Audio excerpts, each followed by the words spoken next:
Once again, we're in the mayor's office in New Amsterdam Radio, Flubba Boys, hanging out with people who are doing the dang thing. And my guest does all the things. I'm curious to see how she does it herself, how she organizes or prioritizes so many things. Please, I'm looking at this list now. It goes on for a long, long time. Please welcome Shaily Hakimian. How you doing? Hi, I'm so good. People don't know, we've been having a party here at the pre-show, so I'm so excited for this. I just love what you're doing. This is great. This is okay compared to what you are. So look, I was saying this before. You are a social media Sherpa, but that's just like a slice, a sliver, a little bit of a flavor of what you do. Did you dig? This is great. I did a little digging, but let me ask you first. It's a question we ask a lot of our guests. If you're at a party and someone's like, "So, what do you do? How do you encapsulate what you do?" Look, I'm going to be totally real with you. So at the party, I have this whole like spiel commercial that I do that's like so cheesy and cliche, but whatever. I'm like, hi, I help businesses be unforgettable in 100 days with clarity and accountability to do your own marketing. And I do a little hand gesture of like, because it's so corny. I'm like, I'm just going to own the corniness. But then people are like, wait, what do you do? And they're all fascinated. And I'm like, well, I help business owners get more out of their referral network through their marketing and gets them more business. And they're like, that's different. Like nobody knows people who do that. So like, I was working on the internet before COVID, like long before COVID. So I help people get clarity and accountability with their marketing. I help people stay top of mind with the people they serve. So that is the business spiel of what I do. And how long you're in business for yourself?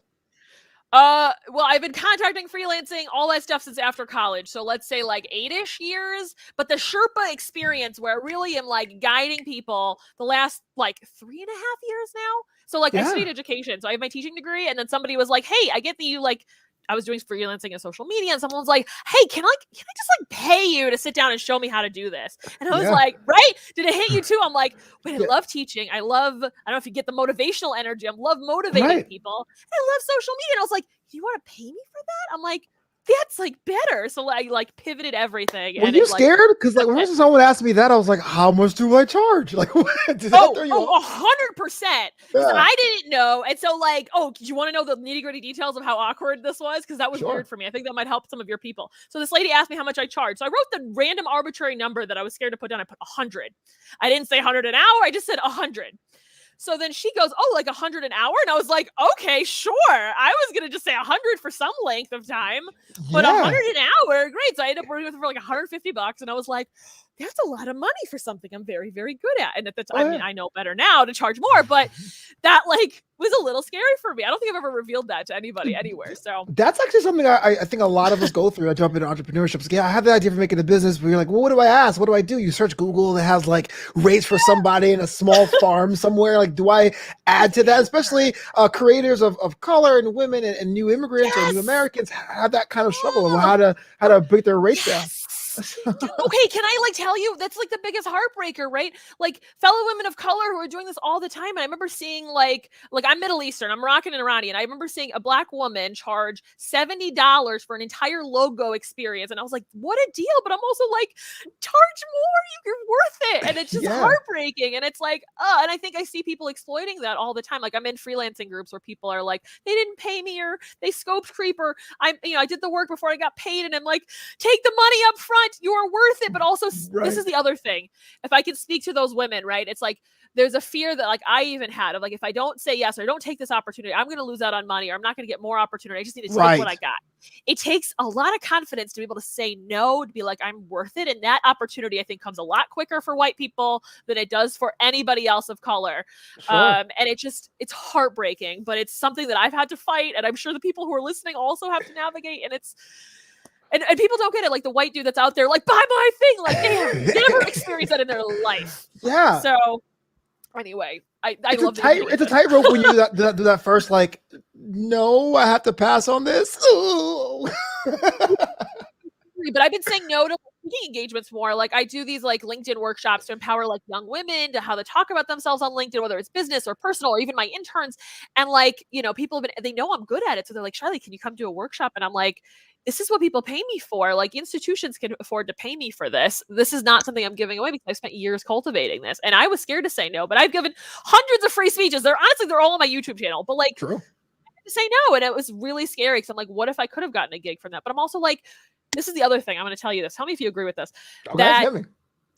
That like the time I would have spent prepping, because if I'm going to be on a stage, I want to, like, even this, I have notes prepared. If I want to be on that stage sending my message, like, I know I'm going to want to prepare because I don't want to look bad in front of people. Also, I don't know if they're advertising the best way. I don't know if the people that I really want to be in that room are even going to be there. I'm depending on someone else. So that same amount of time there's not a guarantee that I'm going to get the right people in front of it. I can take those same 3 hours, 4 hours of prep to then go do something for my business that I know will actually help me. And that is a great thing that I think I learned to understand, that I now have better time to spend on the people that matter the most. And that is hard, but if they can get there, like, I'm so cheering you on. What do you think? Do you agree? I kind of in the same boat. I think that, because I'm sure we have many jobs. We have many jobs both. And so if you're not working on one thing, you'll be working on something else. And so I think I've been better at saying, look, this is my rate. I can come down on, like, if it's non-peak, I get it, but I'm not going to be like, oh, do whatever you want. It's a little different for me because my first entrepreneur lane was DJing, a mobile DJ, which means I bring the gear to your event. I set up, I play a Cupid Shuffle, right? Weddings and stuff. I love the Cupid Shuffle. It's a dope track. That's what I do. Up to 5 every week. But the thing is, cutting your rates when you try to get out there, it's important because you only reviews and something, but that one actually has a physical component. So you're cutting your rates saying I'm making a deal, but then you start realizing you're resenting the work because you're out there lifting the speakers and stuff when they're getting paid. So I say, to make everyone happy, there's a reserve, there's a bottom, and if you're going below the bottom, just let it go. Okay, I have to add to this because you're 100% right. You're going to resent the work. You're not going to do as well as you want to. So I believe I made up this quote because I've been saying this for years. You can pay someone to do a job. You can't pay someone to care. I think there's so many people we learn in the service industry that are being mistreated for their jobs because they have a bad manager. They're not being paid enough. Of course, they're not going to do their best work. They're going to just do enough because that's what they expect, right? But when someone treats you well, and when I charge enough money to be feeling like I don't have to count my minutes, that's when someone's going to get the best experience, because that resentfulness means I don't work as hard, which then who does that hurt in the end? It hurts me. It hurts whoever is listening to this. It hurts them if they don't charge what they need to charge to do it, because then the work won't be as good. And then it's referrals and it's all this stuff. So when we think we're going to do well because we charge less, not necessarily. But here's what I do. You want to know what I do? I've never taught a pricing workshop, by the way. So this is totally new content. I've never said anything about this, but what I've been starting to do is charge, like, inflate I don't want to say inflate. This is weird. If somebody, like, client is looking at this, like, whatever. Like, I would add extra things to the experience. And if it really is a financial issue, I just take out some of the stuff that isn't necessary. That I can just, so I don't feel like I'm lowering my rate, but I'm, like, removing stuff that they don't necessarily, not as on fire for them. I've heard that car dealerships do that. They'll put, like, the Corvette in the front and be like, well, if you can't afford this, you can have yourself a nice little Chevy Aveo in the back. Well, there's that, but it's also like they're still getting, like, the core of what I do with people, right, is I coach them and all this kind of stuff. But maybe they don't need as heavy of a video review. So I'll take some of those components out. Maybe they don't need as much Voxer support or something like that. And I can slice stuff without compromising my value. So I can remove stuff and then remove part of the expenses with that too. But there's a lot of people who could talk about this on the internet, but for sure, that's what I've done. That's what I've learned. But I'm definitely a lot better about sticking with what I got because I know I'm good, but it takes time to get there. So. Absolutely, and it shows. I mean, your clients are raving about you all over the interwebs, the social media Sherpa. What's a Sherpa session look like? Do you go into character? Is it just yourself? Is it amplified? Like, what does that look like? So this is me. This is who I am. I can't hide it. This is the best and the worst gift of my entire life. But people love it. They're like, energy, yes. So for me, this is what an experience looks like. So usually someone starts, I get, some people buy, like, a video review for me where I, like, stalk them on the internet and tell them what other people are seeing, give them tips, insights, ideas, things to consider. Basically, they can take all that video and, like, run with it and get ideas and, like, figure out their problems by themselves if they want. From there, usually people are like, oh, wait, I have questions. So from there, I do a deep dive. So this is a different kind of Sherpa session where the big thing that I do is I extract the heart and soul of the business owner, like why they care about their job, what their unique edge is, what makes them special. Like, I pull all that story out so that they have that as a framing for any efforts they do on social media. And then from there, we tackle something tangible. Like, for example, like, I have one client who had this wasn't even social media. She had great SEO, but she had no email capture form on her website. So we talked about how that goes together, right? Right? You've been in the marketing world. Yeah.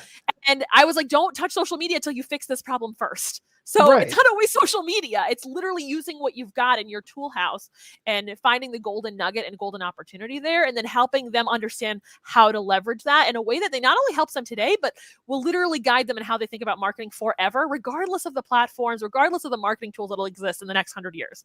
That's a taste of it. And there's more, but that's a starting point. It's so funny how like owners or business owners do one or the other. It's kind of like, I got the big giant billboard neon sign pointing to my store, or the door's open. Like it's always like one or the other. So yeah. The other thing I'll say too is that like, look, there's different tools people have. Like if it's a billboard, like even postcard. Like I've had clients tell me, look, I want to send a postcard out. Like there's ways to pull those all together with their goals, with whatever marketing they're doing. But the other thing that I love to do is that like, and this is what I told you earlier, like charging what you need to charge to solve the problem. That is the biggest lesson I think this year. It's like, if I only sell them one session, like it'll help them and they'll love it, which I usually don't sell one session, but I know that if they want to sustain everything, like a good 3-month experience is going to really transform them. So I'm always trying to make sure that what I give them is going to give them that. So the other piece is like that they're going to get stuck in the middle of the week. They're going to have questions like, wait, is this post good? Like, wait, there's an issue with like my active campaign. What do I do? Like they have a voice message or can talk to me during the week and ask questions. Like they are never alone. And it's not based on you get 3 hours. Like it's not arbitrary. It's like, here's what you need. I will give it to you. I will guide you on this path, but we will do it in a good flow that works for you that you didn't even could ever imagine. And that's, I think, very different than I think what other people do. This is what I get being a teacher. Like this is what I know and what I've learned. I go with them, use their strengths. And I love that about what I do. So a lot of challenges that people do when they go into that service-based business is like the breadth and depth, right? There's a school of thought saying, hey, look, you find a way to solve the problem based on your client, and there's those that go, no, have a niche or even a hyper niche, and then just drill down there. What's been your experience? What's something you recommend? Do you go for the client? We will make it happen, or you kind of like, no, we're good here in this kind of industry. You mean about for like me, like whether I niche down or not? Like, is that the big question? Kind of like how do you approach it? Is that for how do you approach it? How you do clients? Like so, like there's no. I literally was on a call today where the person was asking me like, oh, I'm thinking about niching down. Like there is a value in niching down for sure, and there's plenty of people who say niche. Yeah. Am I the nichiest of the niches? No, but do I still have a business? Yes. I have worked with the craziest range of business owners, from like rabbi turned sleep consultant to Indian matchmaker to like burlesque dancer to like magicians, corporate magicians. Okay, everything. And I do some magic too. That's a whole other thing. Wow. A little bit of magic. By the way. So that's how I met him. But like there's a range, and I will say it takes time. And even for me, like every year that goes by, I get really, really clear on who I'm working with. And I'm kind of looking into like, do I want to work more with like therapy practice owners? Like I'm really curious about that. But then I'm also like, ooh, lawyers. Like there's a lot of like small growing women owned law firms that are getting tapped up by these gross marketing companies that are not hitting them in the way they need to be served. Like I kind of want to work with them, but like, have I dove deep? No, I put videos on my website where people can like understand what I do for those audiences. But yeah, I'm not the niche, but every year it gets clear, because when people understand what you do really well, it's easier for them to say, oh, you should go talk to so-and-so. Sure. So if they're trying to make it up on the spot right now today, like I got to figure this out today, like it takes time and it's okay. It can be valuable, but it's okay. We evolve. That's true. What do you think? What do you think? You know what? I feel like it's like a nickname. You can give yourself a nickname, but it won't be nearly as cool as someone giving it to you. When I started doing stand-up comedy, I said, it's true. I was like, you know what? I'm going to be like an old soul. I'm going to do jokes about how, because I grew up in the 90s, but I didn't have cable, so all my references from the 70s, because TV was free, right? The problem with that is I put myself in the box. But what I did was I said, you know what? Forget the box. I started doing comedy, whatever I thought was funny. Then everyone said, oh, you're kind of like this. And then go, okay, let the market decide. So the moment I go, oh, no, I'm only doing guys who are Mets fans as like my clients. And like, okay, that's great. But if I go, hey, these are my clients, oh, the through line is the couples that book me for a wedding are this kind of couples, or these kind of goes to my comedy show, then I know what my niche is, kind of in a backwards way. And that's a way to do it, right? There's a few ways to go. I'm going to reference this nickname idea thing. Like my business, Your Social Media Sherpa, got named by a mentor of mine. She's like, I hate your current business name. You should name it this. And I was like, wow. Okay. So I changed it. Just like that? Like, no committee thinking? Like, oh, all right. I just like, I'll get the domain and I'll just change it on LinkedIn and see what people do. Because it didn't cost me that much to just like change it in a few places. And then people were like, oh, that's a cool name. Oh, and I kept getting compliments. And I was like, that begs the question. What was it before? Okay, so this is this is interesting. People don't know that this is kind of what I do in my service. This will probably paint the picture for you. Originally I was like, because I've done a little bit of math tutoring with like kids, and I, as a background in education, I still love math and I love kids. Bless So you. like I like think about tutoring. So I was like, okay, you're a social media tutor, and then I was like, oh, maybe I shouldn't do that. So it's like, oh, you're a social media teacher, and I like that because that's exactly what I did. And I'm gonna shout her out, Catherine Johns. She's an amazing speaker coach, and she's my speaker coach. I love her. She changed my life. She's like, Shaily, I've worked in learning and development. She's been a speaker. She's been on the radio for like a bajillion years. Oh, Like she's respect. legendary. And she was like, Shaily, and she comes up to me at a meeting. It's like 3 years ago, whatever. She's like, Shaily, like I've worked a lot in speaking and training and stuff. And learning and development industry, they call it learning and development because people don't like to be taught. And it's going to turn people off. And then other people said that, right? So it sounds like you get this too. Other people told me that too. They didn't like that I used the word homework as part of my service. So I got rid of it. So I really much listened to my clients. So she's like, I would think about the word Sherpa. And I was like, Sherpa? Like, I don't think about the word Sherpa very often. I was like, what is that? So You it, and I was don't? like, is this okay? Is this offensive? Is this inclusive? Like, can I use this word? I mean, I did all that research, and I was like, okay, let me just try it. And then the next day I saw Sherpa scooter, Sherpa mattresses, Sherpa accounting, Sherpa everything. And I was like, it's a sign. Okay, maybe this is a sign. Like, let's just leave it and see what happens. And then it just stuck around. So here it is. But it really is what it is, because like it's guiding people. What is it? Guiding people up the mountain of marketing is that they have someone to hold their hand. I think people come to me and they're like, I don't know what to do. I'm lost and I'm stuck, but I know I need to do something on the internet. And like I'm stuck because I find people guessing, or their shiny object syndrome. And I don't want them to feel lost. They don't have to figure it out. I'm here to guide them on how to figure it out so that they can feel empowered about the choices they make. I don't want them to feel like they're guessing with their marketing. I want them to know exactly how it's going to help them. That is a special thing about me. It's crazy how we get our names for things, like my first podcast years ago was one thing that was lame, and now it's like, well, one of the 7 now is one of these, because feedback and you outgrow things, and it's pretty rad. Listening, right? Yeah, it's huge. You listen to people, right? You listen to the people at the weddings. Yeah, exactly. Well, now it's official. It's my business is actually called New Amsterdam Entertainment for DJing. But before I was just because I need to get those PPP loans. What's up? But before, real talk, y'all. I got DBA, baby. So before it was just DJ Flow Pizza, which was cool because that's who I was. But I realized that when you're a client or a bride looking, I realized I was losing business to the big guys because they have these flowery names like Excellence Collections or whatever, or like Sound Notes or Bouquet Sounds Incorporated. I was like, well, I can't give you with that. I'm not like a stuffy, but I want to say, hey, look, once you see something, it will stick out to you. So I understand the transition of name and all that. Yeah, I love New Amsterdam. I think we had a nice conversation where we were getting to know each other about like I don't know what that means. I don't know exactly what it means, but I love Amsterdam as a place. So I was I saw something with Amsterdam. I'm like, let's go. That's actually a good question. And it's cool and it's creative. So thank you. Well, first of all, I got to do a little cross promotion. My book, Graduation Days, is available now on Amazon. Please go out and check it out because I talk about this. New Amsterdam with the N is the ancient name for New York.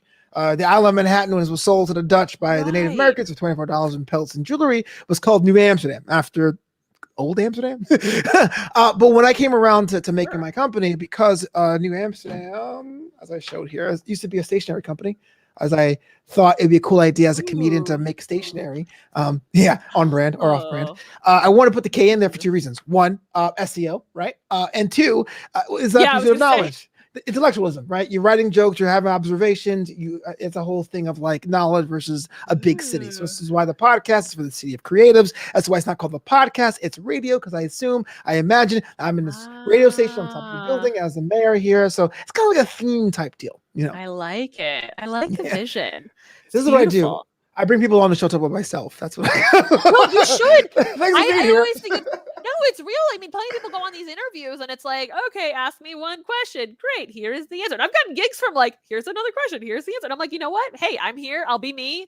Like, some people want to do that. And that's fine. But you have a whole framing of this, right? You have an experience. You know your people. You know why you bring these people on to speak. And I love that. I think, and it should be beneficial to you. If you're putting all this help and energy and like, you better be using it for yourself too. People should know that. Like, I'm a leverage firm believer in blowing horns, right? Toot your own horns, toot everyone else's horns, toot horns. I love that. I think it's cool. I think I will say this, from a social media perspective, there's a balance, right? There's plenty of like, and this is probably not, we know marketing, but like people who don't know marketing who are just getting on, they're like, I got this award.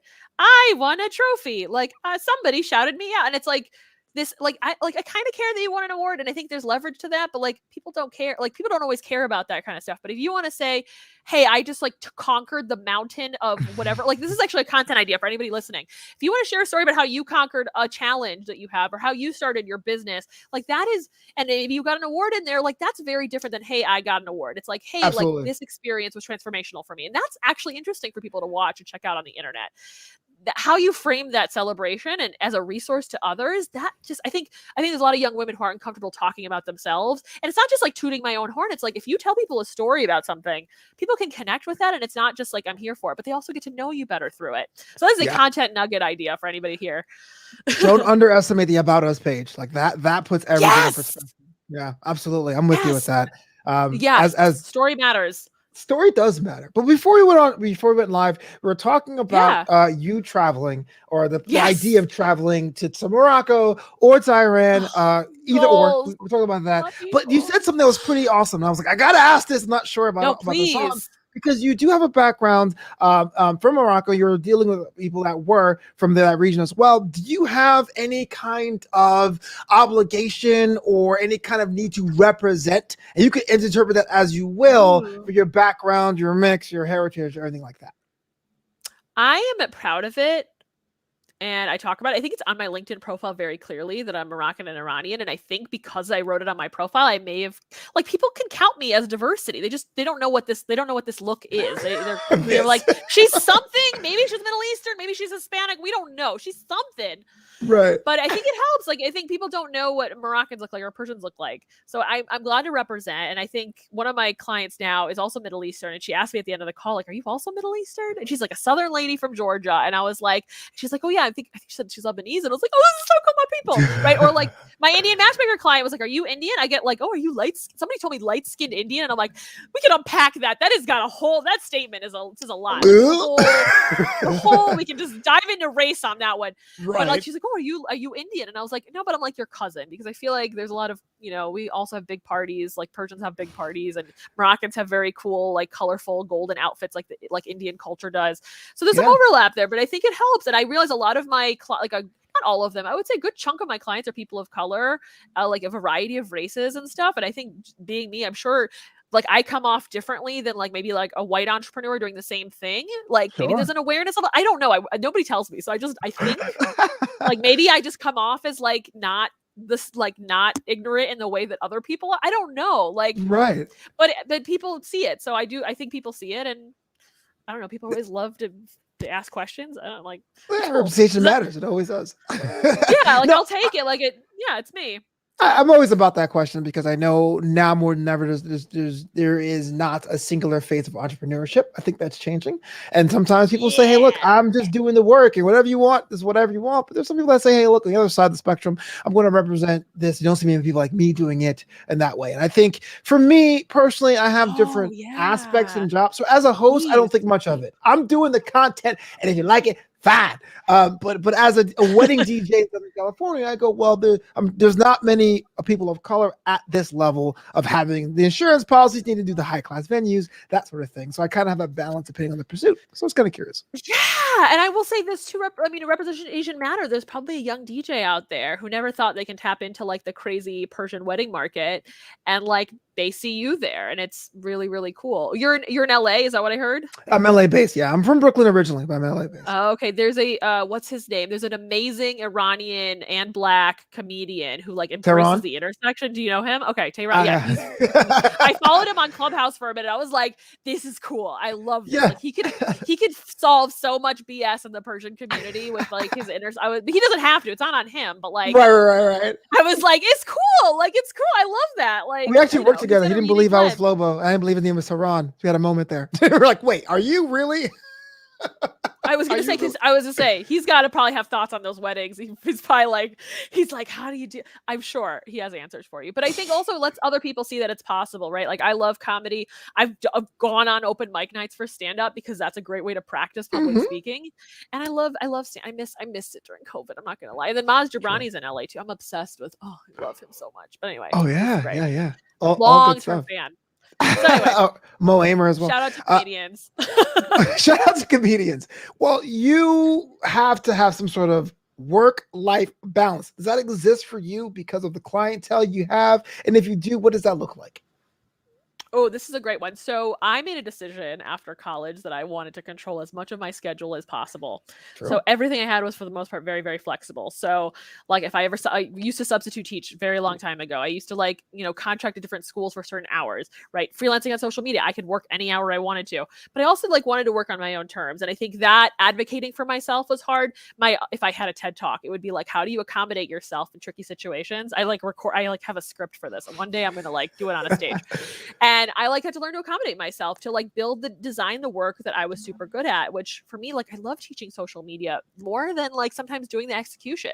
True. And for me, that's a great thing. But I put boundaries with my clients too. I'm happy to pick up the phone if they're lost and stuck, but it's not like they could just call me I'm panicked. They can send me a voice message, and usually I'm pretty quick to respond, usually within a couple days, if not less, because I'm so excited to talk to them. But I've designed in a way that I can voice, because voicing I like talking. I don't love writing long paragraphs, but I have writer friends that help me with that. But yeah, that's how I've dictated my life to be built around my stuff. Because if the worst case scenario happened and I need to reschedule stuff, everything in my life is fairly flexible. Am I hosting a networking event in a few hours today that will happen? Absolutely. Wow. So hopefully nothing bad happens. Am I running behind the scenes of a Zoom event for a charity group tomorrow morning? Absolutely. So I better be there. If you have a DJ at a wedding, you can't really rain check very quickly. But for the most part, there's other areas of my schedule that if need be, I can be flexible. And I think that's by design and by advocating for myself, but also getting more confident in what it is that I need to be successful. I don't take calls on Mondays because Mondays are my focus day. I get more done on Mondays just sitting and hacking on my computer than any day of the week. So nobody's allowed to take that time unless someone's paying me big bucks or there's anything urgent that needs to happen. So that's, I put myself in the position to succeed with the tools that I need. So related, let me dig into my bin of cliche question. Do it. What do you do for fun? I love it. Well, you learned. I used to be a hospital magician for 3 years. That was fun. Wait, what? Okay. What does a hospital magician mean? Is it like the hospitals book you specifically, or is it kind of like you only do hospitals? It's a charity. It's through a charity. So we would have scheduled days at shifts, and we would go in and we would empower kids through magic, because in a hospital, a kid cannot decide whether they get a certain procedure or not. They have zero choices. And when they get to see me, they can kick me out if they want to, or they can do whatever they want with me. It's up to them. And in a place where there's no empowerment, that is a very special experience for them. Whether they have me or not, they have the choice in the matter. They dictate that experience when they can't dictate anything else. And we just get to have fun with the kids. So I did that for a very, very long time. And that was really fun. I love stand-up comedy, like I just shared with you here. You want to know how nerdy I get? I don't know if you saw my weird nerdy hobby that's hidden on my YouTube page, but how nerdy do you want to get here? Let's get nerdy. Let's go all the way nerdy. Let's get nerdy. So my weird hobby since I was 14 years old on MySpace, which accidentally led me to my career now, is a whole other story, is playing online versions of the shows Big Brother and Survivor. To then get that took up too much time. So instead of doing them online, what I did to save myself time was to play them in person. So that is the new escalation. So we literally plan trips around the country where people host these games, just like the real TV shows, but obviously on low budget and not on CBS. And we play them, and it's absolutely fantastical, and I live for it. And it's just fun. For clarification, is it board game versions, or you're out there being a survivor somewhere at some random island? Oh, we go camping. It is look at this glamour. I literally have gone in the woods without sleeping bags to play one of these games. People do not expect that from me, but here I am. I'm all for camping, but isn't the whole point of survivors to outwit your opponents? You do all of it. You're voting people out. You're scheming. You're strategizing. You're playing live challenges on big fields. I've done 8 day long Survivor games. I mean, you get voted out sometimes. I get doing that, but how do you do it more than once? When people are oh, that's that lady who voted me out in St. Louis. Boo! How does that work? You just epitomize the live reality games community. If you Google live reality games, you will see that this is the problem. Everybody knows each other. I am secretly a local, I'm a little mini celebrity amongst this community. But I love it. It's people are oh, you're Shaily, you're notorious, or you played with so and so, or your friend got on Big Brother, or whatever. People that we've played with have gotten on shows. It's very cool. But it's a community, and it's small enough where people know each other, but also they try to make it so that you can't have pre-game alliances and that you don't resent people from past games, but it happens. You've hit it. That begs the question, Shaily. Do you have reality show haters? No, I think I just have a lot of fans. Like I remember like random people like, "You're Shaily. I watched you on a live stream 3 years ago voting so and so out." And I was like, "Yeah, that's me." So I have fans, which is like very cool. Like I That's me literally ruining there was a lives. it is drama. It's so fun. I literally there was a lady who was like fat shaming people, and I called her out on a live stream that people all over the country were watching, and they were like, "Shaily, you're my hero," and I was like, so glad. So, Well, you're definitely my hero. I didn't think that you were oh, like, thank you. that's crazy. Well, as we wrap this up, look, end of Yes. 2021, 2022 is on the horizon. What Oof. does the Sherpa want to do? Ugh. Well, I definitely want to do more. I call them LinkedIn empowerment workshops for students. Not only to learn how to use the platform, but like the thing I keep getting asked from students is like, show me how to network, show me how to make connections with people genuinely. And so like I want to go. I'm looking into like working with more sororities to do that.